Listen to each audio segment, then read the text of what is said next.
ఉదయాన్నే ఇల్లంతా ఒక యుద్ధరంగాన్ని తలపిస్తుంది. నిద్రలేచినప్పటి నుండి పిల్లలను స్కూల్ బస్సు ఎక్కించే వరకు తల్లిదండ్రుల హడావిడి మాటల్లో చెప్పలేం. ఒకవైపు అమ్మ వంటగదిలో క్యారేజీలు సర్దుతూ, బ్రేక్ ఫాస్ట్ ప్లేట్లలో పెడుతుంటే, ఇంకోవైపు నాన్న పిల్లలను నిద్రలేపి, బ్రష్ చేయించి, స్నానాల గది వైపు పరుగులెత్తిస్తుంటారు. టైం అయిపోతోంది.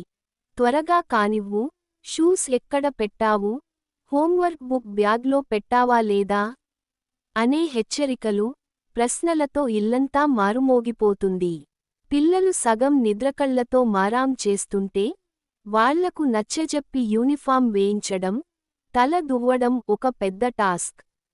ఇక క్యారేజీ బాక్సులు, వాటర్ బాటిళ్లను బ్యాగుల్లో సర్ది, బెల్టులు, ఐడీ కార్డులు తగిలించేసరికి తల్లిదండ్రులకు ఆయాసం వచ్చేస్తుంది. చివరకు స్కూల్ బస్సు హారన్ వినపడగానే ఊపిరి బిగబట్టి, పిల్లల చేతులు పట్టుకుని బస్సు వైపు పరుగులు తీస్తారు.